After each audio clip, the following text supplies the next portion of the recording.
Welcome to this presentation of Introduction to Blockchain Technology, presented by Coding Bootcamps. Popular blockchains. And please review this material. So far we've talked about smart contracts, we have talked about hashing, we have talked about the blockchain network, we have discussed mining, we have discussed the Bitcoin and other blockchain applications. We discussed Ethereum, we discussed Corda, and now we're going to go into some more detail on other popular blockchains. So Ethereum is a very popular second generation blockchain.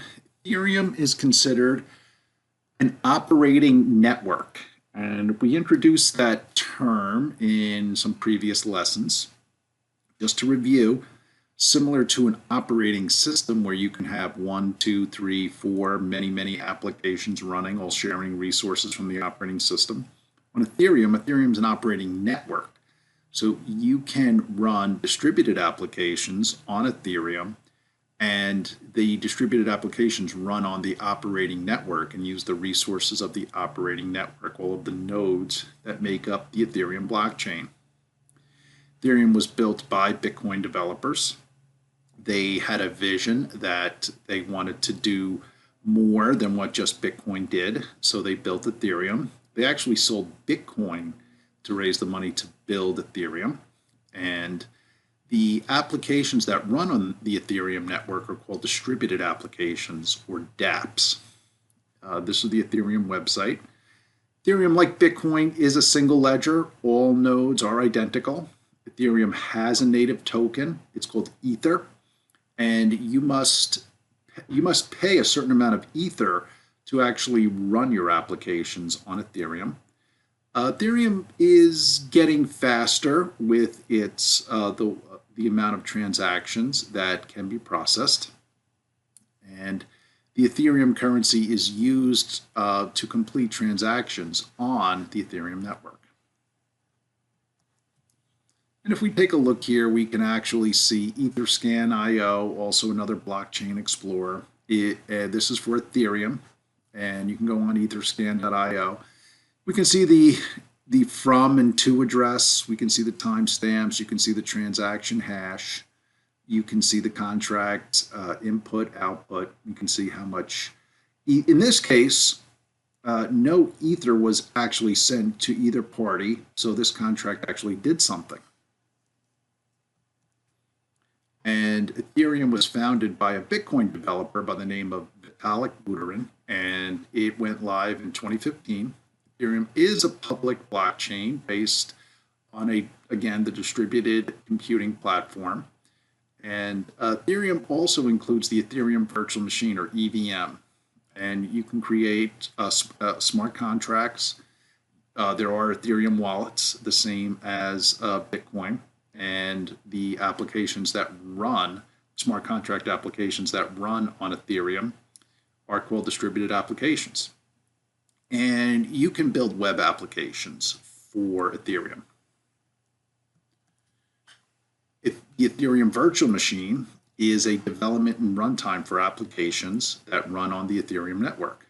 EVM is designed to be development language neutral. So the idea behind Ethereum is you don't have to know one single language. You can know many, and then that language can compile.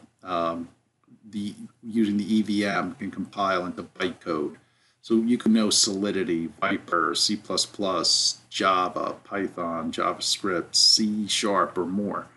It compiles using the EVM to the Ethereum bytecode.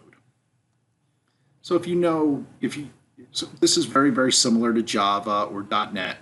So you write in your programming language of choice, you compile on the Ethereum virtual machine, and then this smart contract or distributed application runs on the Ethereum network. Some other popular blockchains, Hyperledger Fabric. So again, here's this distributed ledger technology and smart contract engine. So Hyperledger Fabric Not all the nodes are the same. And then when you start having slightly different nodes, you begin to drift more to this distributed ledger technology. Hyperledger is also a multi-ledger, so you can have several ledgers. You don't have just one. Hyperledger Fabric is an enterprise-grade, permissioned, distributed ledger framework for developing applications. And Hyperledger Fabric is a private blockchain. It's permissioned. It preserves privacy. It was discussed earlier that the attributes and properties of a public permissionless blockchain would not be desirable for business enterprises, and that's true. Public blockchains are best fit for financial services, insurance, or other industries. Require a high degree of customer privacy. So public blockchains are not a great fit for healthcare, financial services, insurance, or other industries that have high degrees of customer privacy or are regulated. Hyperledger's goal is to build the benefits of the blockchain into a enterprise-worthy blockchain. And again, for just to recap some of the attributes of a private blockchain, we still have the distributed ledger. Data is permissioned, so only those that need to see the data on a private blockchain. Permissioned roles can manage any type of asset, so not just the native token. The ledger is available to those who need to see it. There's still this concept of immutability. However, there are known users. Visibility is based on role. There are fewer nodes with known users and smart contracts. And Hyperledger Fabric, data sharing and data privacy. So that's all built into Fabric. Having known users with anonymity is not an option on a private blockchain. Controlling visibility and allowing users to control their data. That is what business needs. And there is some limited consensus. It's not that important at this point when you're on a relatively small network that is that is used between just a handful of parties like Hyperledger is designed. Consensus becomes it's not the same as it is if you have a single ledger running on dozens, if not hundreds of nodes. So here, consensus is really up to the transactors. Once the transactors sign the transactions, the consensus is reached. And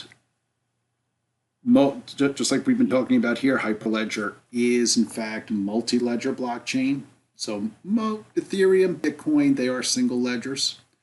The multiple hyperledgers are called channels. So you might hear that term when talking about Hyperledger. You'll hear channels that allow two or more users to conduct transactions in private. And you may hear transaction or smart contracts referred to as chain code, usually written either in JavaScript or in the Go language.